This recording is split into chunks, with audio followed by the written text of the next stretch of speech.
So let me just say that shockingly we have arrived at lecture 8, which means we're well more than halfway done with the lectures. So today is continuing the theme of trying to bring computer science and economics onto the same page. And the juxtaposition is everywhere today. So mechanism design and incentives has to do with the way economists kind of think about trust and versus protocols and notions of trust in computer science. The longer title is Private Information, Incentives to Report and Take Actions, as in mechanism design, versus an illustrative Byzantine Generals problem that utilizes a different notion of trust to emphasize the difference between economics and computer science in the way we think about algorithms, which is not to say there isn't a middle ground. I'm trying to avoid this sort of bipolar view, but that is the way the lectures are laid out. So the outline is information-constrained allocations, and I'll do it through an example, although the principles generalize. And we'll think about implementing this without a planner in the jargon of economics, rather using the tools of computer science. So that helps mitigate this sort of bipolar view of economics versus computer science. We will utilize the tools of computer science very heavily within the mechanism design problem. And then we'll go on to talk about algorithms for validation and so on, and readdress this difference by an illustrative paper of Steve Morris and Hyun Shin on the Byzantine Generals problem. Okay, so first half, information-constrained allocations vis-a-vis this insurance example, how to implement without a planner using the tools of computer science. So to be specific, I will talk about an agrarian economy. But that said, we can think about this notation for the same model as applying much more generally to today's financial markets. So it's a pure exchange economy. There's only one period for now. There's two agents labeled 1 and 2, and a k-dimensional vector of endowments. The endowment of agent 1, the villa, so to speak, is seen by that agent alone.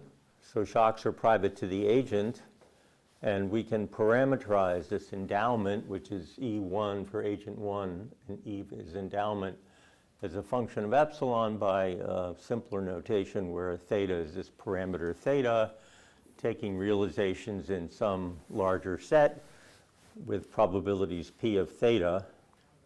So that's for the villa, and agent 2 is like a central monastery. Agent 2's endowment, for simplicity, is public. For that matter, agent 2 is going to be risk neutral, agent 1 is going to be risk averse. And again, we have this k-dimensional vector, publicly observed vector of, quote, endowments for the monastery. So these two agents are going to agree to some rule for allocating resources, some rule f, function f, mapping a message sent from agent 1 to agent 2 into positive and negative transfers of each of the items in this k-dimensional vector. It will be in the notation as if the villa is kind of paying a tax, as if the transfer, if positive, is going from the villa to the monastery, but transfers can be negative. This is, after all, an insurance example. The agent has a random endowment, is risk averse, and the monastery agent agent 2 is willing to take that insurance, but the problem will be how to mitigate the damage caused from the private information, if you can, okay? So they agree to a resource allocation scheme, which works as follows. Villa 1, agent 1, waits to see the output vector, parameter theta, then sends a message M to the monastery, and the allocation would be F of M. Let's focus on the decision problem of the agent about what message to send. So the agent knows theta by now, prior to sending the message, and chooses some message M so that the transfer from the agent to the monastery would be F of M. So that just subtracts off of output. Okay, so what message to send? Well, let's suppose there is a unique maximizing message, and let's put a star on it. So M star of theta is the actual optimized message the agent would send, given the set of messages which are possible in the allocation rule F. So this statement, 83, is a simple statement of maximization that the chosen message is at least as great in utility as choosing any other arbitrary message. In fact, if it were unique, then this is a strict inequality for any message other than M star. So sort of just a statement of the maximum. And in particular, if we took M on the right-hand side to be a particular message, any message will do, 83 still holds, but let's consider M to be what the agent would have sent in the counterfactual situation where the theta were theta tilde rather than what it really is, namely theta. Okay? So we just substitute this chosen alternative message M equal M star of theta into equation 83, and we end up with this equality. So that inequality is a simple substitution. Okay? Okay. So now we just kind of do some, this is a very broad class of games. I haven't told you what the set of messages looks like. I haven't told you what F's, how they're chosen from some domain. It's a very broad mechanism design problem, but we can come up with a simpler scheme. And now I'm about to describe this alternative scheme. And in it, the message space is now restricted to the set of possible values of theta. That doesn't mean that we're going to require the agent tell the truth. He just said output's high, but could have been low, or vice versa. Lying is perfectly possible, but he can only announce, possible values of theta, and it's common knowledge what the set of realizations of theta is. So that's enforceable. And we do something with the F, namely we invent a new allocation rule, G, and G logically just maps these announced messages about theta into an allocation.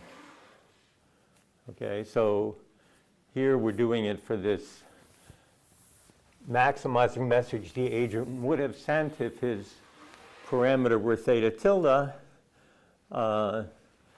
which is really a composite function over two things. It's over F, the allocation rule, and over the optimized, maximized strategy the agent would employ in the original game. And we collapse that down to G. So now the agent says, I know what I would have done if I had a certain value theta tilde, so I'll just let the computer do that for me. I'll just load in my maximizing strategy and just say, here's my theta. Then the M star of theta behind the scenes would be generated, and it would be mapped under F to G. We'll just now adopt G as the in the end, the allocation rule, this alternative allocation rule, in this new mechanism? Well, again, if you start doing the substitution, you know, this is now g of theta, this is g of theta tilde, so we have this new equation 85.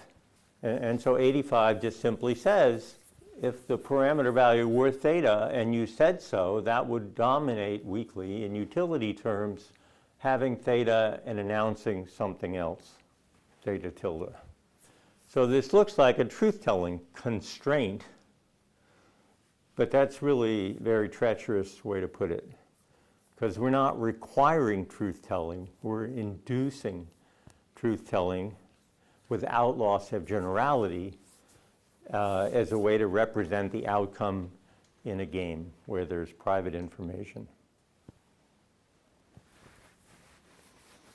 And of course, if telling the truth is what the agent does, then the allocation will be g of theta, which is exactly what would have happened before under the old allocation rule F with the optimizing behavior M star. So we're going to achieve exactly the same outcomes in this general game with F and capital M as we achieve now. The thing is, we know how to search for optimal mechanisms now, because all we need to do to capture the private information is impose, without loss of generality, this constraint 85.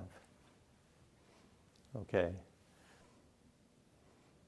So to find the optimized allocation rule, we do the usual thing. We're going to maximize a lambda-weighted sum of the ex-ante expected utilities of the agents, subject not just to the resource constraint, but to this incentive constraint. So this is lambda 1 for agent 1. It's ex-ante, so we're taking expectations over theta with the associated probabilities. Again, by our normalization, what agent 1 gives up, agent 2 gets. Well, again, you know, it's easy to lose sight of it. These could be vectors, and we've already done 87.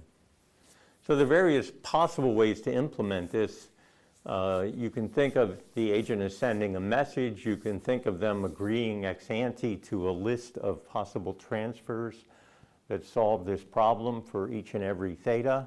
And then the guy just sort of, here it is. Here's what I'm transferring today. Because it's 1-to-1 from the theta to the transfers. Now, this is where I kind of go back and forth. If there were only one good, this constraint could be pretty damaging, because there's only one period and one good. More is preferred to less. So you can see this would say, well, g of theta is less than or equal to g of theta tilde, but that's true for any theta tilde combination. So effectively, g must be a constant. It cannot depend on theta. And if you're trying to make both better off, you'll be reduced to autarky. Now, with more than one good, it's, you know, there's a trade-off among goods, so this doesn't necessarily reduce to autarky. Another way to potentially enhance the set of possible allocations is to start considering randomness. And if they have, you know, if there's differential risk aversion, depending on your theta, you know, there's a trade-off between high means and high variance, and you can kind of keep the agent away from saying something under which he would get a transfer on average, because it's also associated with a lot of risk.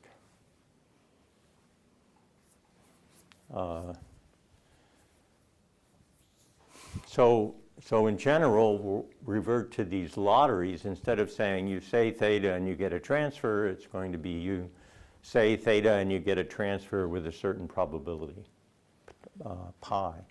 And tau is the transfer. We take this program 6 and convert it to program 7. Same thing, essentially, maximize weighted sums of utilities, but now, for theta, we have this lottery indexed by theta, pi tau of theta, and we're summing over, say, a finite, discrete, large number of taus on both sides. This is give up, this is get. This is the new version of the so-called truth-telling constraint. Now, I haven't re-derived it, but intuitively, it's not that hard to end up with this as the logical consequence of private information when the mechanisms are randomizing over outcomes. In my head, when I'm proofreading or writing, I always go through this exercise of what is the actual parameter value and what is the counterfactual. So in this case, theta is the real value. You say theta remains the true value, but you could say theta tilde. And Sorry, I missed the step. Why did we move to a random mechanism from before? Well, there's a couple of reasons. In general, it can allow more trade than deterministic allocations. When there's only one good, there's no trade-off. More is preferred to less. With the lottery, you have a mean variance trade-off, and you can exploit that sometimes. Another reason is this is quite computable. This is a linear program because the objects are these probability numbers, and they're entering the objective function linearly, and they're entering the constraint set linearly.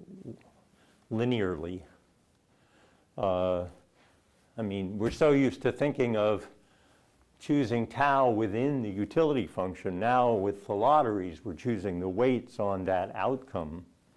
So that's kind of a trick.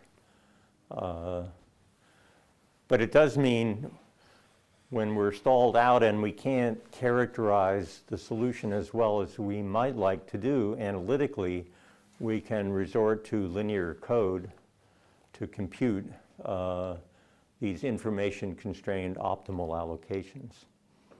And programs like Ruby, which is open software, can handle hundreds of thousands of variables and thousands of constraints and solve it, relatively quickly on your laptop. And the W should be a theta? The W here is this constant endowment vector of... that's not theta. No. So that's not, okay. Yeah, this is agent 1 with theta, this is agent 2 with W. I see. And again, and I'm not going to do that today, but you could imagine two active agents, each with his or her own, random outcomes. So it could still be an agrarian economy where farmers are growing rice and they take actions and they have randomly determined harvests as a function of temperature and rainfall, but it equally applies to financial markets where they have assets, and the assets have randomly determined yields, and somehow they can do, they get to see something that external agents don't see, but we could have them announce these unobserved states. So it applies to high-valued financial markets. Portfolios of the agents being private and subject to these unobserved random shocks. Okay. Now, I'm not going to do much about this. So if there were one good, it's kind of easier to think about it that way. Then it's a scalar economy, and we're talking about insurance. So the logical target is like a full insurance allocation where the agent with the low outcome would like an indemnity and is willing in turn to pay a premium if his or her output were high. Right? So what's the incentive to lie? You know, if you're high, you would be paying a premium, so you might prefer to get the indemnity. So the binding incentive constraint on such a problem would only apply to the high theta agents who would prefer not to pay the premium, and the guy receiving the indemnity doesn't have any, you know, binding constraint.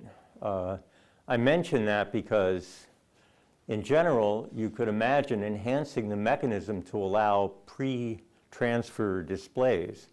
I mean, if you're claiming something about your output, after all, then in principle, you could show it. Like, show me your cards. And, you know, if your endowment is low, you can't show stuff you don't have. In this case, it wouldn't be a worry, but in general, you could enhance these mechanisms to allow displays. So far, it's just been one period with this allocation scheme, not so much a fixed rental for the land as a schedule of what rent to pay, but only one period. So if there are multiple periods, we can extend it pretty easily. We'll talk about date t taking on values 1 or 2, theta sub t being the privately observed endowment of the villa, agent 1. At date t, w sub t now being endowment of agent 2, allowed to vary with time, but not random otherwise. And we can have these sort of Markov probabilities on the theta. What's the probability of the first one, theta 1? What's the probability of the second one, conditioned on the first one? And write down a little bit more notation. Although it's the same idea as before, we're going to maximize a weighted sum of utilities of the agents. There's just more terms in the utility outcome function for each agent to capture the first period with the lottery and also the second period with the lottery. It's a lot of notation. So in the second period, this is the probability of tau given the realization of theta at date 1 and the realization of theta at date 2. This is actually date 2, so theta 2 is in agent 1's utility function by the normalization, quote, paying out tau. And then these are the overall probability of theta 2 given theta 1 times the probability of theta 1 is the joint probability of theta 1 and theta 2. We discount by beta, although it could be 1.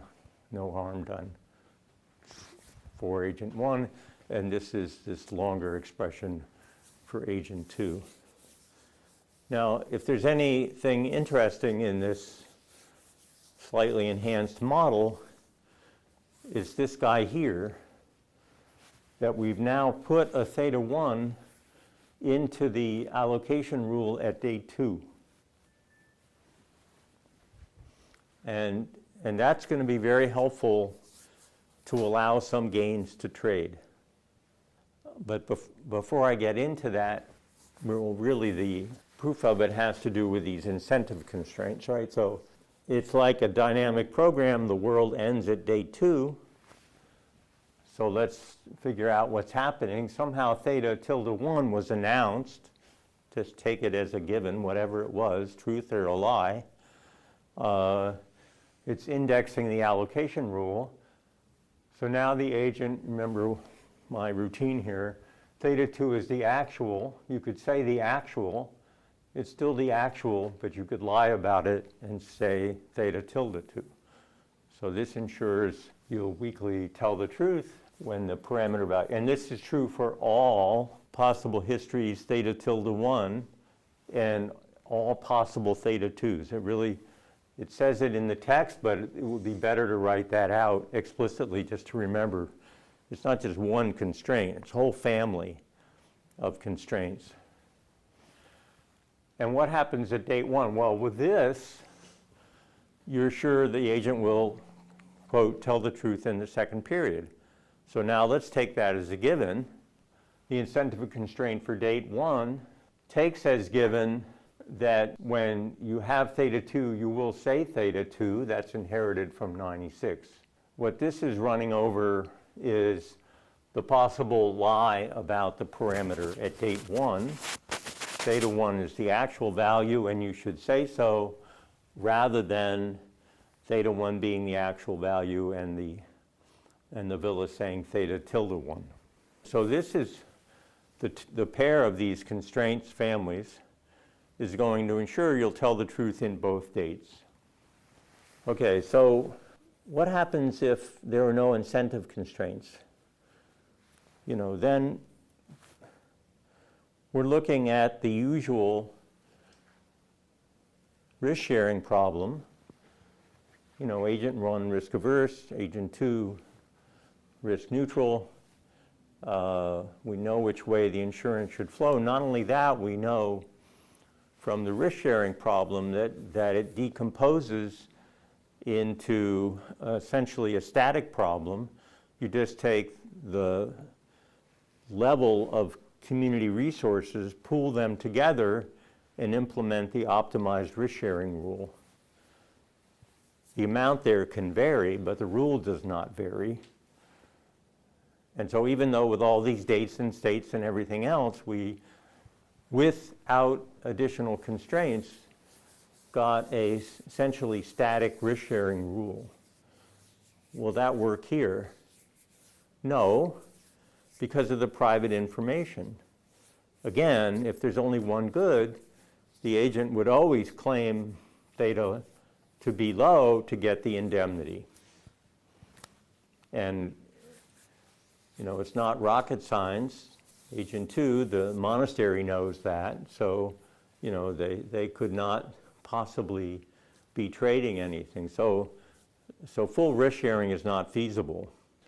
With the 2 periods, though, something more than autarky is possible. So even though you can't do much at the second date if there's only one good, effectively it's a constant. What is that constant? Well, it could be a bit like borrowing and lending, right? When you think about it, the option is on the table to either borrow or lend at a known interest rate. And the person on the other side doesn't know the income, but lets the agent choose whether to borrow money or deposit money, say in the bank, with the principal. So if you think about the standard borrowing and lending thing, if your income were low, you're short of resources, you have a high marginal utility for consumption, so you would prefer to borrow, granted the commitment to pay back in the next date, and we're assuming there's full commitment. You could say your endowment is high and you want to be a lender, but that just goes the wrong way. You're subtracting resources away when you're short and getting them you know, when you're well endowed in the next period. So although we typically don't think about it that way, borrowing and lending is incentive compatible, even with private information. But is it optimal? No. Borrowing and lending is not the optimized solution to this problem. Well, why is that? We'll go through what I was just describing. Suppose you strictly prefer to borrow when your income is low. You strictly prefer to lend when your income is high. So that means the so-called incentive constraints apply with a strict inequality in the proposed solution, right? So you have the full solution with the incentive constraints. We came up with a feasible allocation, which is incentive compatible, but it has both of the truth-telling constraints not binding. You have a strict preference over what you're doing. And if they're not binding, suppose it were optimal. That means if that's the optimized solution without incentive constraints, it should be full insurance, but full insurance is not feasible. So it's a little bit of a proof by contradiction that the optimized solution cannot be the borrowing and lending solution. What will it be? It's a hybrid scheme that embeds the risk-sharing aspect with the intertemporal trade-off. The intertemporal trade-off is what happens at the second date depends on what happened at the first one, or at least what was said about it. That's the tie-in, and that's the reason we're having this theta tilde 1 entering into the... So I didn't understand, why are the incentive constraints strict when we do the borrowing and lending? Why do they have to be strict in that case? It's more what if they were strict. You know, what if there's... So I agree that if they were strict, it's not optimal, but why was it true that whenever we implement the borrowing and lending, just they strictly concave utility, and the endowment being a scalar, being low or high, so the margin utility of consumption is high when your income is low, so you'd like to get something incoming. Well, again, just to, what is the meaning of it? It means if we're trying to implement, at least in this environment, an allocation mechanism that respects private information, we would expect it to not be pure credit. We would expect it not to be pure insurance either. It would be a financial contract, which is like a hybrid blend of credit and insurance. And we see those kinds of things in practice. We see flexible loans, for example, where it may be possible to defer repayment depending on what is announced by the client. For example, on the other hand, it would probably be a bad idea to separate the insurance company and say only insurance companies can offer that stuff from the borrowing and lending, say that only banks can do it. Because, it's one agent with an underlying decision problem, and those two pieces really need to be coupled together in a pretty careful way. Otherwise, one or the other of those parties could, the insurance company, always able to get a payoff to pay off the loan, then the lending company is going to go bankrupt. Okay, implementation without the planner. Well, the planner is a reference to the maximization problem. In economics, we refer to these things as planning problems. But it does conjure up a third party implementing the thing. We really don't need a third party. We don't need a trusted planner. The information constrained allocation rule is a code. You can call it, say, a smart contract. I'll come back to that in a minute. And the agents enter into it voluntarily, having understood how the code works. They hash it up. We'll come back to that next time when we talk about encryption. And so there's a public display of the commitment to carry out the plan. This is what we agree to. Hopefully some judge would be persuaded that it was all voluntary. After the fact, you could imagine one or the other of these guys complaining, like, oh, no, I didn't really mean it, I don't want to have to pay, like the trade fails that we talked about. But again, it would be clear that they had agreed to it. In terms of where the resource is coming from, this depends a bit on the context, but you could imagine calculating from the smart contract the maximum amount that would be required to be paid out. Not that it necessarily will be, that it could be, run over positive, negative, what's the worst case scenario for me? That goes into escrow. So now that's tied up. You don't have any control over it. If you agree to it, before this thing even runs, they put stuff in escrow in a way that guarantees performance. So that handles the limited commitment problem. And again, if you're a little leery about making all these messages and having them recorded on the ledger and so on and so forth, then we can resort to encryption. And I will talk about that next time. So these messages can be kept private. The key part of the encryption is that the code can operate on encrypted messages. It doesn't need to see the actual numbers. It will do the right thing. And where are all these 2 periods or more? There's a history here of messages, which is key to the optimized allocation rule. So those messages are also recorded. They're part of the database. We talked about the history of transactions on Bitcoin as squirreled away in these Merkle tree archives of data.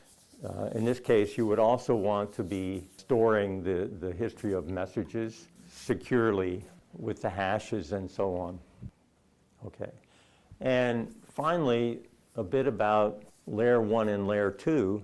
When we think about Ethereum, it reads as if anytime the code as a node is going to proceed with a transaction, that it has to be validated by the community. Well, here what I want to do is distinguish being validated and run on all the EVMs of all the nodes. Yes, they've all agreed to the code, and it runs on everyone's computer, but there is no need to be executing the mechanism step by step, line by line over time, et cetera, and throwing that out for validation on the premise that they know what they've agreed to and they understand how it operates and so on.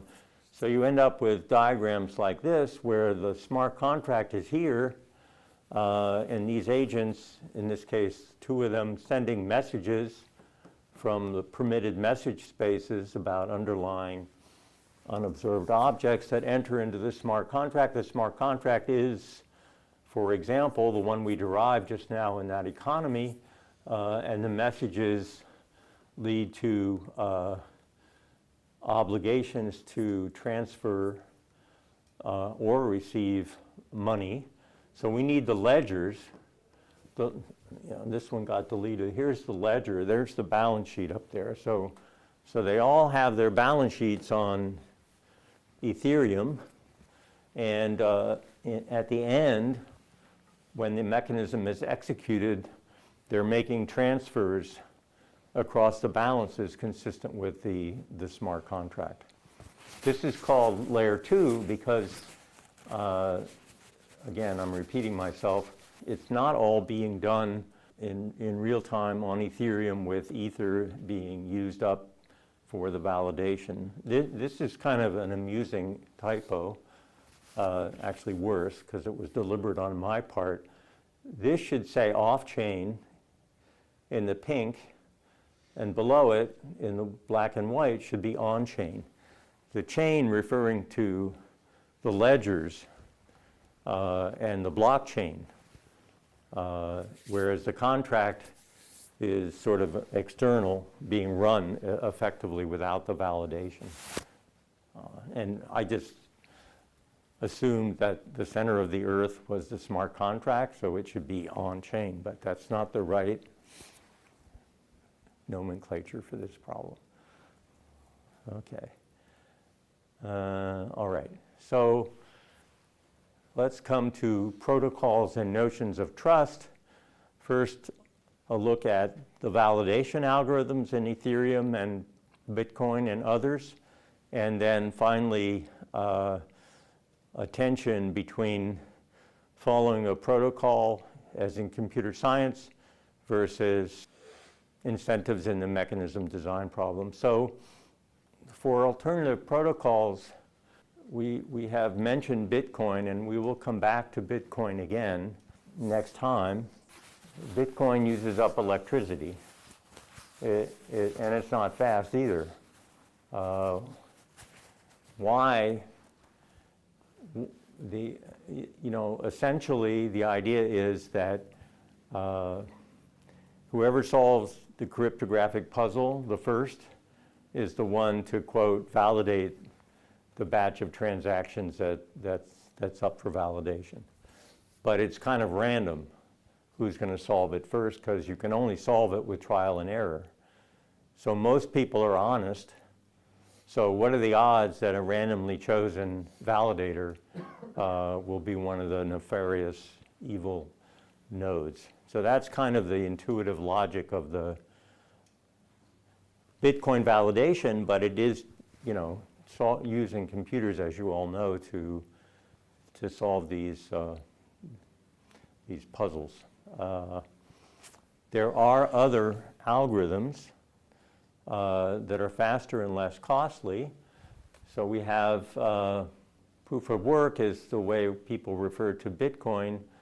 We have Byzantine fault-tolerant, BFT algorithms that can also reach consensus even if there are adversarial nodes or if nodes drop from the network. And note, nefarious and faulty computers are being used synonymously here. The spirit of this is parallel computing, you know, where you have multiple computers running, but some of them could malfunction. So how many computers do you need? You know, if you're willing to say what fraction of them can fail, then you need, in this case, for the practical Byzantine fault-tolerant algorithms, you need the number of failing nodes times 3 plus 1 replicates to actually know what the truth of the outcome is by comparing the array of answers. This algorithm also chooses a leader in a round-robin fashion, so you have this sort of chosen one who takes the lead, but it'll be a different person next time around. And those guys are chosen from a membership list, so this could be more of a closed rather than open public validation. You could use it within a company, for example. An extreme version, I don't think it's in the slides, I find amusing. It's called proof of authority. So there's one guy approving everything. Could be a central bank. And so, you know, whether or not validation is really time-consuming and a barrier really depends on the particular validation algorithm that you're using. Proof of stake is another one where the validators are chosen at random, and then that's followed by voting. But, you know, if you hold more coins, you have a bigger stake in the outcome, so you get a bigger vote. And finally, another one is the one developed by Ripple and Stellar, Federated Byzantine Agreement. They used to be the same company. They kind of split up. One is not-for-profit, the other is profit-oriented. Mazieres worked for Stellar at Stanford. He created this Federated Byzantine Agreement. So this is kind of interesting in terms of trust. Each node lists the other nodes that it trusts, not necessarily all of them, the neighbors, business associates, other companies, et cetera. And that's called, for that node, a quorum slice, and the overall quorum, which means you can go ahead, it's official, has to do with the way these slices overlap. So if there's not much trust in the system, then this algorithm actually doesn't execute very much, but it can be very powerful. So yeah, the whole goal here is to be able to execute stuff quickly for large-scale problems where there is a lack of universal trust in the outcome. Now, I must say, editorialize a bit, and this is sort of a preview of coming attractions. The very first thing that economists got interested in with respect to Bitcoin was whether Satoshi's algorithm was really going to constitute a Nash equilibrium. And I mean by that is the number of miners has often been very few, very concentrated. And not only that, they tend to they handle the risk, you know, only one wins, right, and gets more Bitcoin.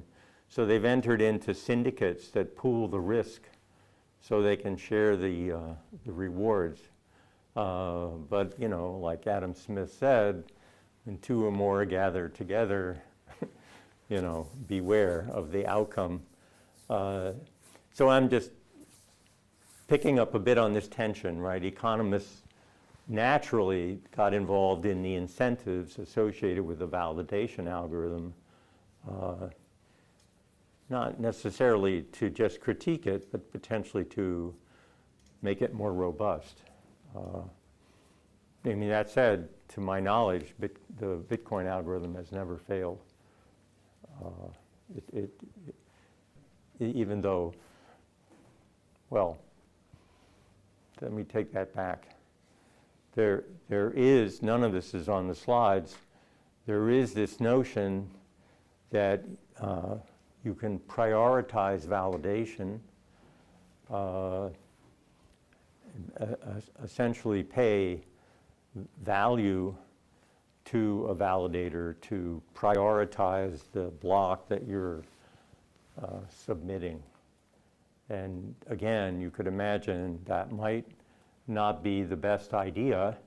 It's like bribing the validator. But so on it goes. So let's just think about a little more formally the incentives to follow an algorithm, combining the incentives of mechanism design and game theory in the context of implementing an algorithm. And we're going to do this in the context of the Byzantine Generals problem. So this is an overview slide. This is a classic problem. I don't know why it's called Byzantine, but that's the reference to it. Coordinating a successful attack on an enemy, the enemy may or may not be prepared. A coordinated attack will be successful if it is coordinated and both generals are attacking and if the enemy is unprepared. But the attack fails if only one general is doing the attacking. And it requires for success both generals to attack. One is better informed than the other. So the first general can send messages to the second about what he knows about the outcome, the likelihood that the enemy is prepared. But here's the catch, these messages are noisy. They don't arrive with probability 1. Rubinstein has a equally famous article called the email problem, which is closely related to, okay, so Morris and Shen, and I'll show you this in the slides, show that the strategic maximizing behavior in an explicit information game without commitment is inconsistent with the naturally prescribed protocol. And I'll go through that protocol. But there is an alternative protocol with commitment. In some sense, this slide is premature because I haven't laid out all the notation. Prevents the second general from trying to confirm an incoming message. So the message from the first to the second did arrive. The enemy is unprepared. The attack can be successful. But to validate the message, the second general is supposed to send a return message back so the first general knows the second one got it and they can coordinate on the attack. It's very intuitive. The counterintuitive, the twin problem here is going to be that the intuitive message and action protocol is not consistent with rational maximizing behavior on the part of the generals, and equally counterintuitive, you want to shut down some of the messages in order to get something that works almost all the time and works well. Namely this confirmation message. Imagine there are two divisions of an army, each commanded by a general. They're on these hilltops looking into the valley, and the enemy is below in the valley. The commanding general of the first division has a highly accurate intelligence report informing him of the state of the readiness of the enemy. It's clear that if the enemy is unprepared and both divisions attack at dawn, they will win the battle. But if the enemy is prepared or only one general attacks, the venture will fail. First division generals inform the enemy is unprepared. If that happens, he has a signal indicating it's very likely the enemy is unprepared. He will want to try to coordinate a successful attack, but these generals can only communicate by messengers. And you know, this picturesque paragraph here, and unfortunately the messenger may get lost, or worse yet, be captured by the enemy, meaning the message does not arrive. Okay, so suppose delta is this probability the enemy is prepared, and 1 minus delta is the probability the enemy is unprepared. The first general has this signal. He knows which event we're in, the delta or the 1 minus delta branch. Now, that doesn't mean that he knows for sure the enemy is unprepared. He just, in one case, thinks it's likely the enemy is unprepared. In the other case, it's likely the enemy is prepared. And the first general, knowing which contingency it is, the second general does not. And if the first were to send a message to the second one, that could get lost with probability epsilon. So we're going to assume the messages are almost surely going to arrive, but not with probability 1. Epsilon is a small number. It's smaller than delta. And let's assume there's no limit to the number of messages that can go back and forth. Although, I think it's Borel-Cantelli lemma tells us with probability 1, some message is going to get lost at some point. So here's the naive message protocol. General 1 receives a signal, sends the message if the enemy is unprepared. General 2 may or may not get the message. However, if received, the General 2 replies back with a confirmation message. And so on it goes means that if the confirmation is received, then the first general sends a message back to say, I know that that, we're ready to go. And that message could get lost, or this could go on for several iterations, this back and forth. So Steve and Hayun have a table indexed by n and m, where n refers to the first general has up to that point sent n messages, the second general has sent m messages. So if the enemy is prepared with probability delta and the first general knows it, then under what I was just describing, no message is sent. There's nothing to coordinate. We don't want the attack to happen. So neither is sending a message, 0, 0. But for the rest of these three lines here, 1 minus delta is probably the enemy is not prepared, and General 1 sends message, but it could fail to arrive with probability epsilon. Or it does arrive with probability 1 minus epsilon. The confirmation message is sent back from 2 to 1.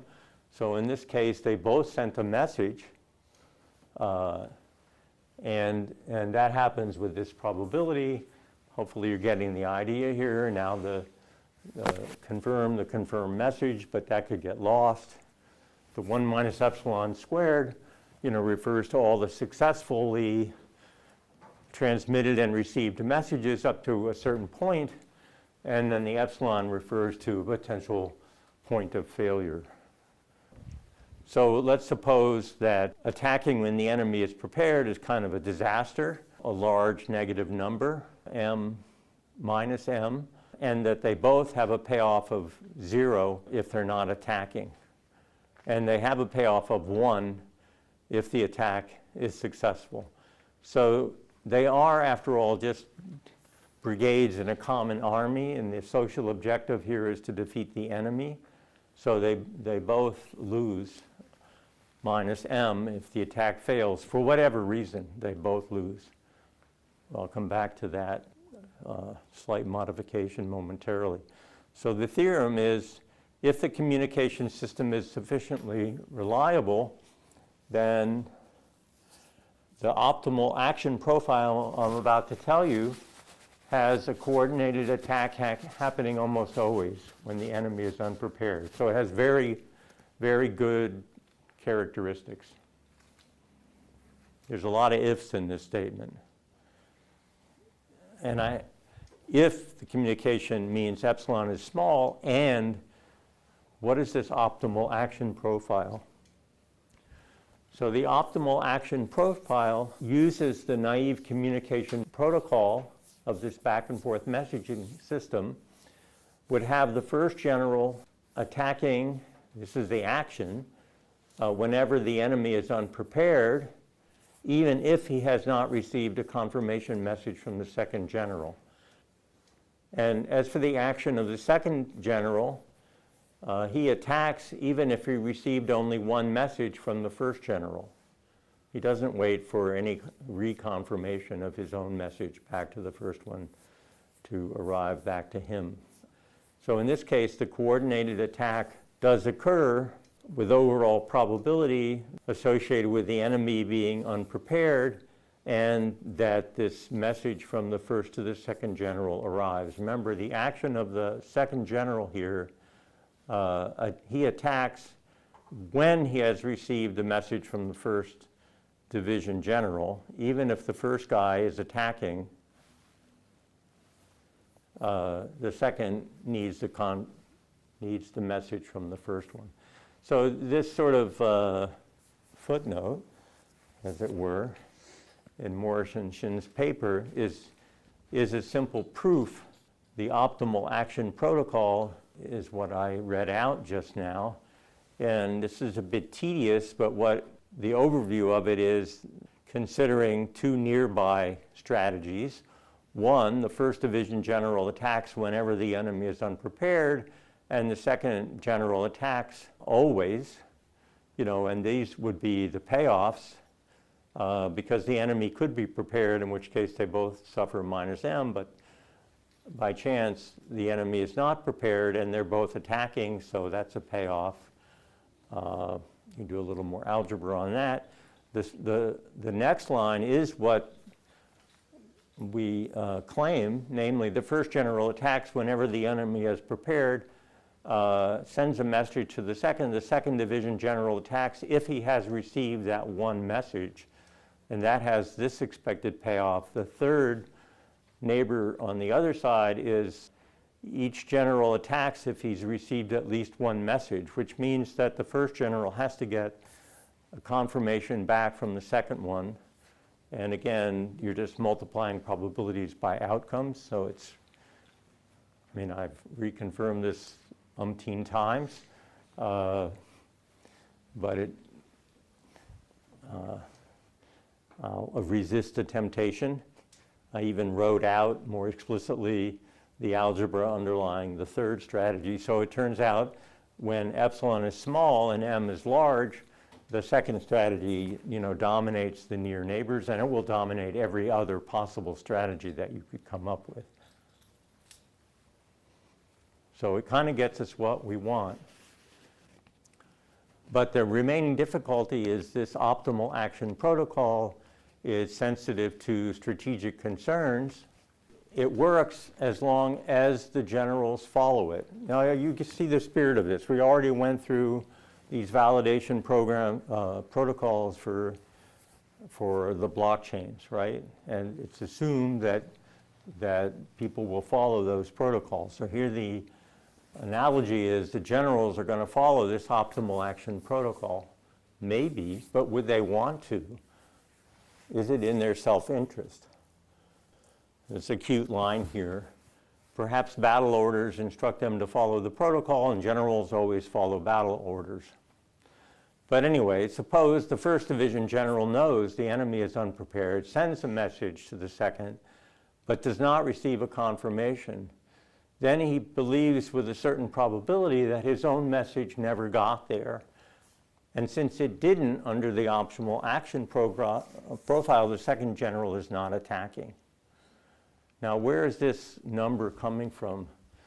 So we're going to do this sort of Bayesian thing here. What is the probability that his message never got there? But it could have gotten there. So we kind of do the weighted average. This probability that it doesn't get there, again, repeated in the denominator, and the other event that it did get there, and the second general sent back a confirmation. The reason the first is in the dark is that he never got confirmation. So this is the way to assess this probability that the second general never got the message, and that's greater than 1/2. So the point is, thinking about that in his head, the first general could decide, I'm not going to venture an attack because with probability greater than 1/2, the other general is not attacking. So then we just kind of formalize the game, and with a small modification of the environment, there's two tables here.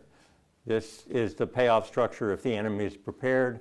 This is the table structure when the enemy is unprepared, well, with these probabilities delta and 1 minus delta.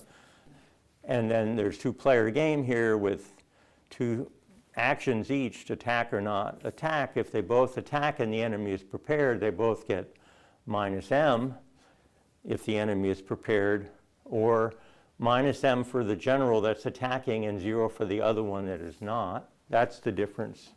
Before, they both suffered. Here, if you don't attack, you're actually better off, 0 rather than minus m. Of course, if they don't attack, they both get 0. If that's the case, unlikely, but possible, that the enemy is prepared, and this is the case that the enemy is unprepared. So now when they both attack, it's a good thing. You have these off-diagonal elements where one suffers if he attacks and the other one doesn't.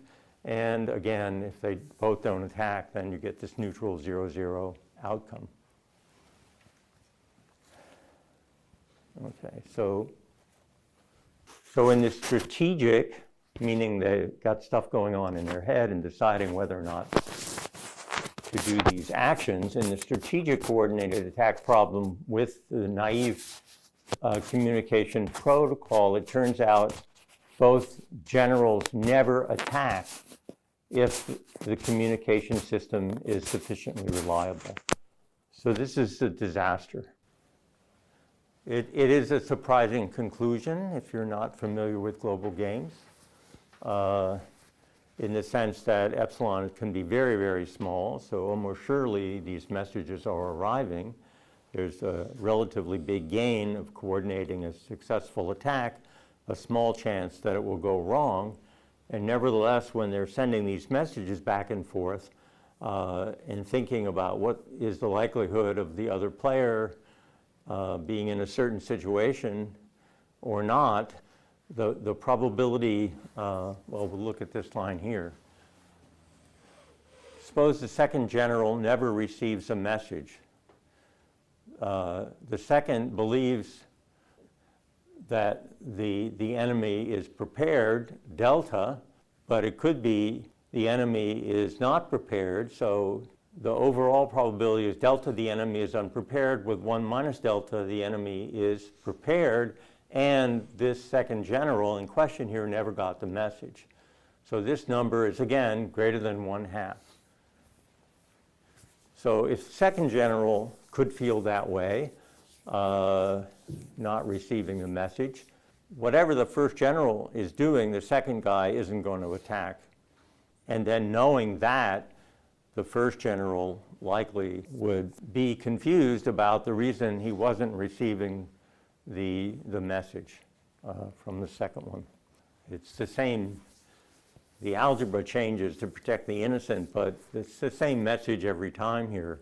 The first general, in this case, believes that the enemy is unprepared and the message could be lost, versus the enemy is unprepared, the message was received, but he didn't get the confirmation. And that's a number greater than 1/2. Well, it turns out you can just keep going, which is my reference to, global games. And that's no matter how many iterations you do. And again, the irony, no matter how many messages are exchanged, which seems to confirm that, the enemy is unprepared, it's always a probability greater than 1/2 that something isn't quite right and you don't execute the attack. So if you get back to validation questions, here, if the second general didn't have a messaging technology, and that was common knowledge, Yes. then you wouldn't have that issue. So That's the conclusion of the paper. Right.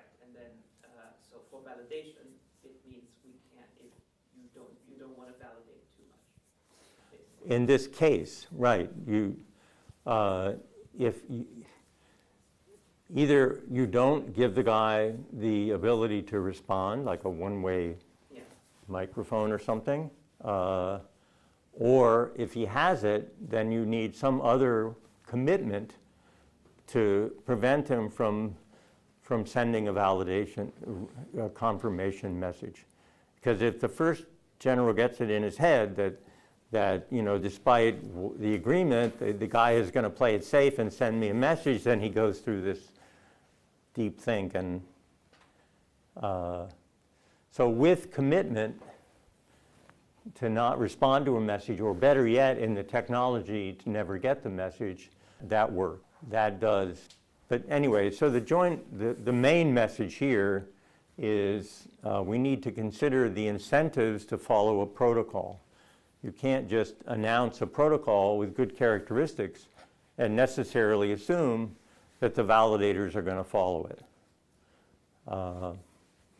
Which again is sort of economist first reaction to the Bitcoin validation, like, well, maybe the miners will do something else, maybe they'll collude, maybe, other things other than following the prescribed Satoshi protocol could potentially happen, and we either have to rule it out or criticize the algorithm.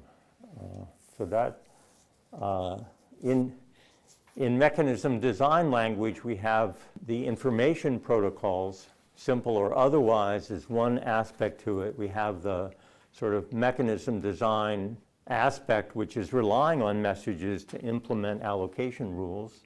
That combines information design with mechanism design. And in this case, both are being used. So what can I say? So I think this difference in the word trust across economics versus across computer science is an important substantive difference. That doesn't mean that one side is going to be convinced by the other. But when you're thinking about implementing mechanisms on the blockchain, it really matters. On the one hand, you could say the sacred sauce of the blockchain is that we no longer rely on trusted third parties to do the validation. Say in the case of Bitcoin as a community currency, not the central bank to provide the currency, we're going to do it in this larger community of mostly well-intended people. So when people refer, and this is a substantive difference, when they say, blockchain, many people assume that comes with the validation algorithm, that has to be used. And if it's not being used, then it's not really a decentralized system, and it's not really the blockchain. It's not really. My point of view is, let's break these things down into pieces, and the smart contract part can utilize tools of computer science, especially if you drop the validation part for how the code works. You still have incentives within layer 2 that are enhanced by the tools of computer science. So we should understand all these components in isolation in terms of what they can do. Understand distributed ledgers, understand smart contracts, understand encryption, and think about what we want as a matter of choice. But likewise, just speaking personally, I'm fine with the notion that you can rely on trusted third parties. It's up to the participants to decide, what to trust or not. Like, where's all this data that's being generated? It's Amazon, Google. It's not like this vast competitive industry of data storage is going on out there. So most people are fine with it. There's usually an element of trust somewhere in the system. It's not like it's terrible if that remains. It's more like delineating where it is and deciding if there's, if it's okay or if there's a way to do better. Okay. So next time we'll go through the cryptography, encrypting these messages and in the context of mechanism design. And I'll try to strike a balance between providing you with specific concrete examples of encryption methods, and at the same time I really can't cover the whole or even understand the whole field. So I'll give you some references at the end of the lecture next time for further reading. Okay, thank you so much.